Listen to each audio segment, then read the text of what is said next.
Hello, my loyal subjects, and welcome! Today we're going to be talking about physically based shading and its uses, and moreover, the theory behind it. So, I know I went on a little bit of a hiatus from this topic, and the main reason was to just chase down some techniques, stress test, and get a real handle on these techniques, and moreover, just make sure that I had a good implementation in Blender that I liked, and I came up with some pretty fun implementations that make it really easy to work with. So, without further ado, let's dive straight in and start talking about the theory of what physically based shading is, and then I'm going to do a video afterward, which is more about the practical implementation in Blender, how to make a system that is physically based and actually obeys the laws of physics. So, without further ado, let's dive in. So, one of your first questions might be, what is physically based rendering? Besides the lovely shading model you see in the background. It's essentially making shading that follows the laws of physics. Making sure that light behaves like light should. Which is to say that when light interacts with a surface, that's what your material, or your shader, defines. And making sure that it interacts the correct way will avoid the uncanny valley and that effect of just it looking computerized. It's one of those cues that your eyes buy into to really tell you that something is CGI is when the shading's wrong. We know what shading looks like. Our eyes are very used to seeing what real materials look like as we constantly look at them. Even when your eyes are closed, you're looking at the back of your eyelids, and when lights, when the sun points at them, you're seeing the red scatter through them. And that's an element. That is an element that you are constantly exposed to how light works. So even if you don't consciously know, your brain will tell you there's something wrong when it starts looking flat and weird and giving you that computerized look. And even with Blender, we can still get that computerized fake look. So, next, let's talk about why do we care about physically based shading. Because there are quite a few reasons why you might care about it beyond just, hey, the uncanny valley. And I also want to be clear that it's totally, you don't have to just be doing realistic stuff. You can, companies like Pixar and also Disney use physically based shading. Disney's actually made some really long strides in physically based shading, and they use them because they're relatively easy to author, they're easy to look at real materials. And that kind of brings me to my first reason for why physically based shading is really awesome, and that is realistic materials. Being able to look at a real world material, read it, and say, this is what makes up this material, and then take that directly into something like Blender, or, in this case, with the image behind, or in front of your screen, Maxwell, or something similar. But the idea being that you can take it, and you can look at it, and you can observe what actually makes the material look that way. And one of the other reasons that you might want it is for consistent lighting. Consistent lighting is very important if you want to build up a material library, or be able to repeat results that you get. You need to have consistency. If you want to be able to play with lighting a lot, you're going to need a lot of material consistency. And this is something that I absolutely love about working with physically based shading, is the consistency of the lighting. Making sure that if you make something that looks like copper, it's not going to suddenly look like bronze the moment you take it into a night scene. It's going to remain consistent. It's going to remain looking like whatever material it was designed to look like. Now, obviously, this does not mean you cannot get a inconsistent material, especially when you're dealing with things like camera exposure, which can really change how materials look very quickly. But if you tweak your materials and you obey certain rules, like metallics generally have very bright reflections, while non-metallics rarely are extremely bright and stuff like that. If you have some basic consistent rules and make sure that all your colors are calibrated correctly, it'll also mean that the shading will not fail you. The shading itself will not change your calibration. Once you've calibrated your colors, they're done and you're ready to continue. And most of the time you won't even need to calibrate your colors a huge amount. It's just really consistent, really fun, and will allow you to play with your lighting a lot more without having to worry about, oh hey, this thing that I originally planned to look like black rubber suddenly now looks like white snow. So, without further ado, how do you do this? Well, I'm going to tell you. So, yeah, let's dive right into it and let's talk about light. Light is emitted from a light source, generally hits a surface, and bounces off, eventually hitting your eye, or in the case of Blender, the camera. So, the first element of light that I want to talk about is diffusion. The idea that light goes in, hits a surface, bounces around inside of it, and comes off at some random, unpredictable angle. This creates very even, diffuse light. This is the diffuse shader in Blender. However, if it scatters around in the surface over a large enough area, it can actually be visible to the human eye, the difference, the softening in the shading. And this is indicated by a completely different shader in Blender, even though it's the same physical effect. It's referred to as subsurface scattering. And if it's going over a ridiculously large area, or a surface that doesn't have, or basically an object that is not necessarily a surface, like a cloud of particles, you can run into things like volumetric scattering. All of these are the exact same effect of light bouncing around off of a bunch of other particles. So, for example, bouncing around in smoke, diffusion. Bouncing around in skin, diffusion. Bouncing into stone and then immediately back out again, diffusion. It's all the same thing. Now, the next element of light that I want to talk about is specular, or reflections. Specular is the idea that light comes in and reflects off of a surface, like a stone skipping off of water. And what this essentially means is that when light skips off the surface, it often remains in tight groups. It'll remain relatively close together on a very smooth surface. This means that we can actually see an image of where the light's coming from, because it remains relatively, or at least somewhat in the same pattern that it came in, maybe mirrored or flipped or bent or whatever, distorted, but it's generally in a pattern that we can see and our eyes can analyze as something to observe. And this is, of course, the glossy node. Now, the next element I want to talk about is how these actually play off each other. They play off each other through an effect called energy conservation. The idea that a surface can't put off more light than it receives. It only receives a set amount of light, it can bounce around inside, it can be converted into heat, which is what happens with like black materials. The reason why black is considered, the reason why you'll be warmer in a black shirt is because the light's coming in, being absorbed into the shirt, and converted into heat. Essentially, it'll be converted into thermal energy. So, in the case of this green ball, it's converting everything but green into thermal energy, and then it's bouncing all the green light back away. It's scattering it all out through diffusion, and we're seeing it as a green sphere because that's what's hitting our eye, which means it's green. However, as an object becomes more likely to just bounce light off using reflection, less of that light, any light that bounces off, cannot just bounce around on the surface. So that means more reflective means less diffuse. The more reflection your surface has, the less diffuse it has. This can be indicated with a mix shader in Blender. They have the lovely little mix shader.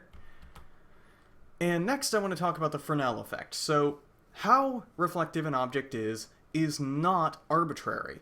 Well, it's variable. Not every surface has the exact same reflectivity, but that is not to say that it is the same, or it's not to say that every material has a, just some arbitrary reflection that you can set to it. They do have very strict behaviors in terms of how light reflects off of them. Blender has a lovely little node for this called Fresnel, but I'll get into the problems with it in a second. Mostly what you're going to be seeing is these edge reflections. Objects become steadily more reflective the more of a grazing angle the light reflects at. So if I scrub back to reflection, you can imagine it coming across at a grazing angle and skipping off almost like a stone off a lake.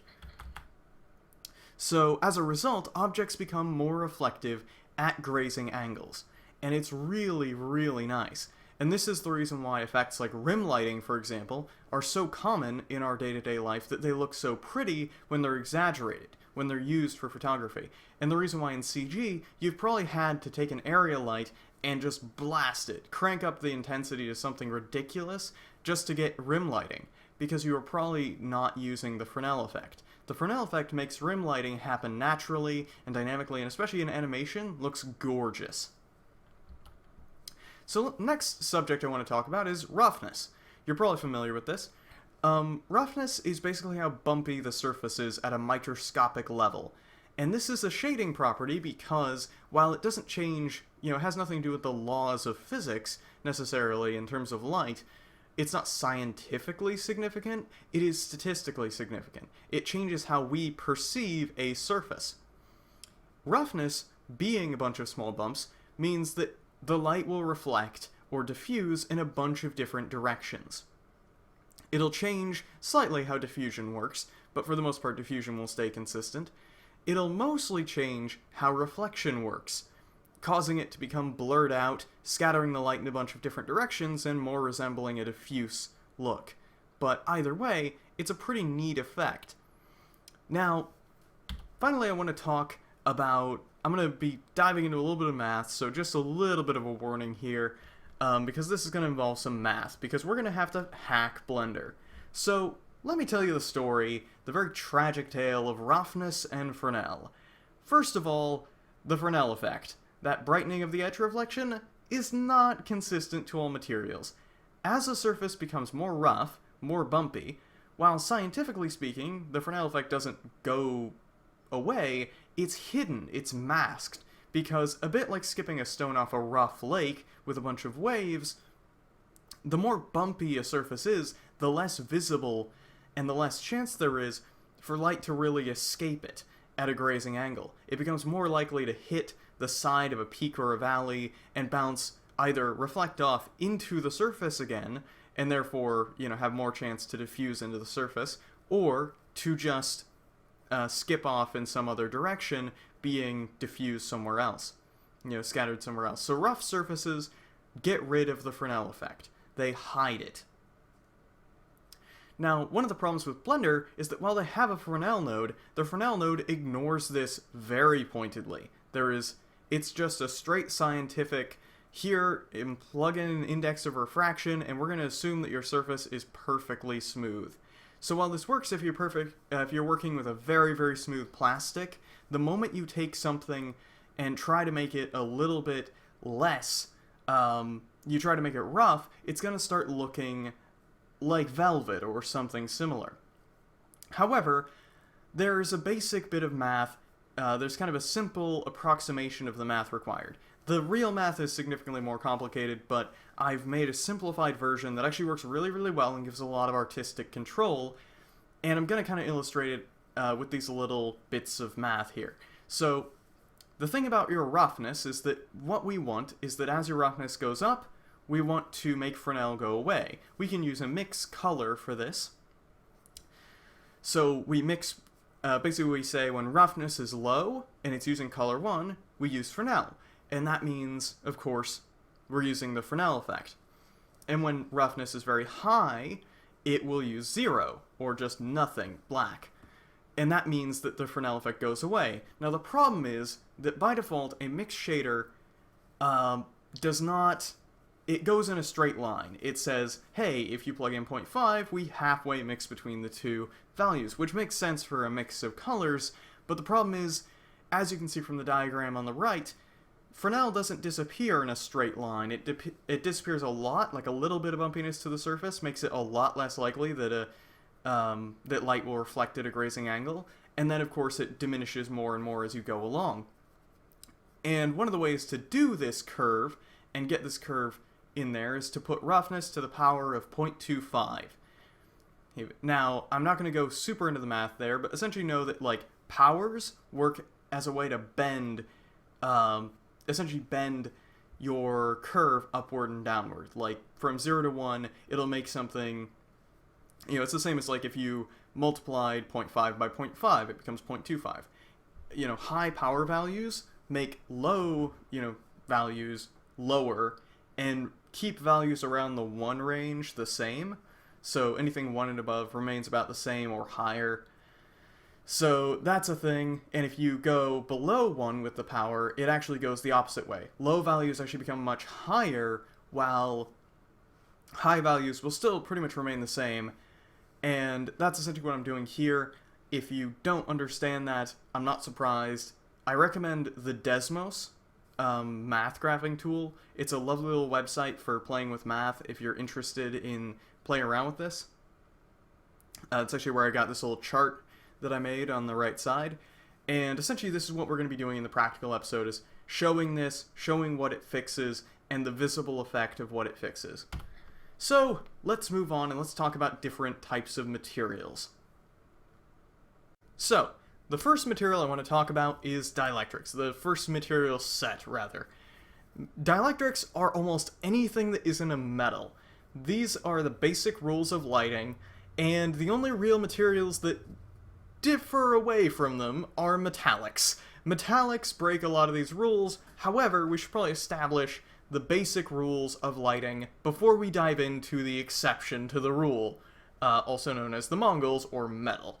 If you don't get that reference, you need to watch Crash Course History more. Anyway, so with that in mind, let's talk about what dielectric materials are, what their properties are, and why they're cool. So, first of all, most of their color is going to come from diffusion, or refraction, or whatever they're made out of. It comes from whatever they themselves tint, some other element other than reflection, basically. So, for example, glass is a dielectric, and it does so by refraction. It tints its refraction, or there's absorption, or some other chain of effects, but its reflection is monochrome. It doesn't tint its reflections.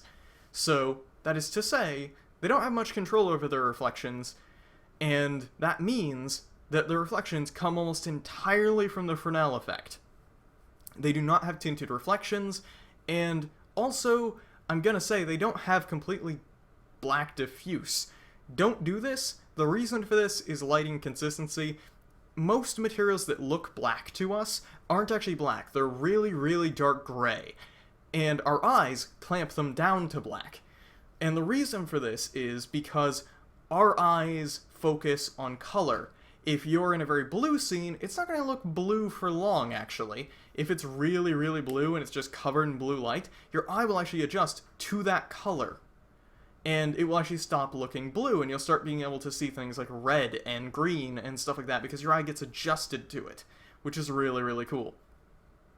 So, as a result, having a completely black diffuse limits you in terms of if you take like a bright day scene, yes, it might make sense to make the pavement black because it's in such stark contrast that your eyes would adjust and make it black. But it would also be, in a night scene, something where the shading would suddenly start mattering because, it would start to matter because it would actually you'd see the shading on it more because your eyes have adjusted to it. You'd start seeing things like shadows in the cracks of the pavement, while they're really, really hard to see otherwise. So anyway, those are some basic do's and don'ts. Also, I'm going to say do the same thing for whites. Don't have a completely white material. Very, very light gray. Yes, again, use color correction options to clean it up, but that's a good calibration rule for non-metallics. Now let's talk about metals and their various rules. Metals are really cool because they are sort of the exception to the rule in this regard, and they actually can tint the reflections. They are very reflective, they are able to tint their reflections, and they're conductive materials. They're conductive materials that can change how they reflect light. So, first of all, most of your color is going to come from that tinted reflection that they're known for. And that is not to say that the reflection is not subject to the Fresnel effect, because it totally is. Even if we look back at this image here, and while it's really, really subtle, because these little metal balls are still pretty rough, and as I said, the Fresnel effect disappears with only a little bit of roughness. But even so, I can still see that around the edges, it's tinting the reflection a lot less than dead on. I can actually see more of the white around the edges of the object than I can in the reflections that are more facing us, especially if you look at the bottom two spheres. you can look at the bottom of them and it's a little bit less tinted than the areas that are more facing us, even though they're both reflecting the same, basically, what looks like plaster. So, anyway, that's a thing to take into account is that they still become more reflective at grazing angles. And the other thing with them is that they have almost no diffuse. They have almost no diffuse light. I'd pretty much ignore it. It's so slight that I would pretty much ignore it. And finally, I'm going to talk about some things that I absolutely love about PBR. So, I just want to talk about some of the things that I've learned to absolutely love about PBR since starting to use it in Blender a couple months ago. Though, I honestly have no idea when I started using it. I've been using it for quite a while, but getting into it and actually getting into the implementation and everything has taught me a lot of the uses for it, and also given me an understanding for it that has been really, really helpful. And one of the main things I want to talk about is, and this will come up more in the practical episode to come, probably episodes, to be honest, it'll probably be multiple parts, but first of all, ease of use. It's an incredibly easy shading model to use because there's almost no combination of values that is wrong. It always looks like something, even if it's not necessarily exactly what you want. So it almost never looks wrong, which I love because it allows me to, if I don't know what a material is, if I don't know exactly what material it is that I want, I'm not bumbling around in the dark blind. I can actually just dive in and play with the settings and find something good. I can, make a cool material just for the sake of finding a cool material, the same way you would sculpt an asset from a sphere without knowing about what it is. And I kind of want to give this as an example on the right side of an example of improvisation. Everything in that right side image was improvised, from the sculpt that I sculpted in about an hour to the shading and materials of it, which were thrown together out of a bunch of grunge maps and everything. Matter of fact, one of the reasons why it's cropped so weird in this kind of vertical bar is because I was in the middle of rendering it when I was throwing together these slides this morning, so that was made in about 2 hours. And most of that was the sculpt. Or I think it was actually like an hour and a half. So, again, it's incredibly easy, it's incredibly quick, and it becomes a shape-finding exercise. It becomes something where you can dive in and you can play with the material and you can get a really awesome result out of it. And you don't have to worry about, oh, well, am I making this look like steel or whatever? It's like, you don't have to worry about that because, if you want it to look like steel, go look up the real-world value for steel. Like, you could just look up the real reflection of steel. Or you can play around with this material on the right, which is really no real material, but I just played with the color a bit. So, one of the other things that I of course love about it is its consistency, where I can make a material, make it look good, and I can just play with the lighting. I can, I can say, okay, well, I kind of want this to look a lot more, I want to use some warm cold contrast, and I want to throw a bunch of lights around, and I want to play with this. I want to play with my lighting, I want to cycle through a bunch of HDRs, and I want to play with my camera, and I want to look at it from a bunch of different directions, and the shading will just handle it all. It just takes it all and handles it and gives you a consistent result no matter where you are and where you're looking from, and it's so freeing and cool to do that. So, and one of the other things that I also love is when you're observing the real world and you can just read from real world materials, and I can look at glass and say, okay, well, this glass or whatever is this combination of values. It becomes so much easier to read because there is only one way to make that material, and you can look at it just through a few basic tests. Okay, it's glass, but I can see in the thicker areas it's greenish tinted, so the absorption is green, but the glass is also very clear, so it's, white glass, it's white refraction with a reflection over it, with green absorption that's relatively low density.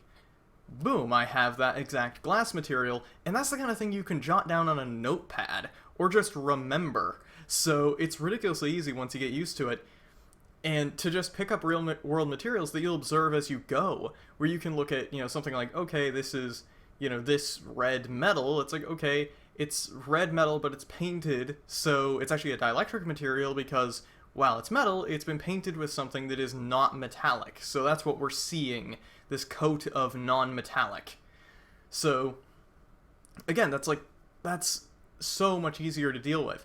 And one of the things that I don't think gets brought up enough when talking about physically based shading is that Blender's shading system, because it isn't physically based, because you have to fight with it so much to get a result that you want, it becomes so hard to see where your problem is. With physically based shading, it's correct right off the bat, so it's so easy to get your materials tweaked correctly, and yet that doesn't necessarily guarantee that your image is going to be great. It can often, but one of the awesome parts about it is that it tells you right away when your problem isn't the shading. If you've made physically based shaders, and you've gone through and made your material and everything, it can tell you when your problem isn't the shading, because you've got the shading done, and there's a distinctive done point with it. You've tweaked it, you've said, I want a metal that's this color, and here's my roughness map, and it's like, okay, well, you need more detail. Your problem isn't that your shading isn't correct, it's that you need more detail. You need scratches in the surface to give you the exact patterns that you need to give your eyes that feeling. I overlaid several grunge maps in the course of a couple seconds and made the image on the right. That's what that material was made out of. I just threw a bunch of grunge maps together at different scales. And it's so awesome. And one of my favorite things about it is keeping the consistency. Almost every material is reflective, and even stuff that you don't think of as reflective, like cardboard, is reflective, and that's actually a very important trait to how it looks, especially in animation when it's moving around. If you don't have the reflection, it ends up looking flat and almost like sand, or not even sand. It almost looks like, it ends up looking like, I don't know, like not even a real material. It just looks like a rock or something. Like, it looks like it's made of stone, or, rough stone or something like that. It's just, it looks weird and overly diffuse. So, again, it can be really hard to make your materials look good in animation. It can be hard to have that consistency and find things like rim lighting and get all your lighting correct when you don't have every surface as reflective, when every surface in the real world is reflective. Even stuff like rocks that we don't necessarily think of, rocks still get rim lighting from the Fresnel effect. Especially polished, smooth rocks. You think about how, smooth, polished rocks are more reflective than rough rocks. It's not that they're more reflective. The material hasn't changed. It's that, it's not that they've been, woven with water in them or something like that. It's just that it's smooth, and smooth materials have more of the Fresnel effect and therefore have brighter reflections, while a rough material has a darker reflection to it. So that's an element to kind of take into account with this sort of stuff, and something to kind of keep in mind is like just that consistency and that ease of use, and making sure that everything just looks pretty. I mean, it just looks pretty. I love physically based shading because it looks so gorgeous right out of the box. You don't have to fight with it to make the shading gorgeous. It looks pretty already because the real world looks pretty. And, even if we have to, again, it kind of gives us the open opportunity to play with things like the camera and our image effects and our post-processing to actually, stretch our artistic muscles if we want to. We can play with the shading and make stuff like car paint, which is like a rough metal with a clear reflection over it from the clear non-metallic material thrown over it, and you can play around with shading if you want, but you can also dive in and start, playing with stuff like, your camera effects. I've been having a ton of fun doing the photography thing, and doing a lot of lighting stuff inspired by Gleb Alexandrov, but one of the things that makes that significantly easier is having correct shading. So it just kind of frees you up to focus on what you actually want to do as, in your shading and in your art pieces. So anyway, I'm going to stop rambling, but hopefully you found this video useful and interesting, and I hope you get to make some pretty cool stuff with it. And over the next couple days, I'm going to be trying to, or probably over the next week, I'm going to be trying to throw together that practical tutorial and actually talk about a lot of the practical implementation in Blender. And look forward to that. And if you make anything cool, link it in the description as always. I'd love to see it. I'd love to see the stuff that people make. And so anything cool that you make, just link in the description. I want to see it. And peace out. Cthulhu Ftahen. Have awesome stuff, and hopefully I wish you all the success in the world.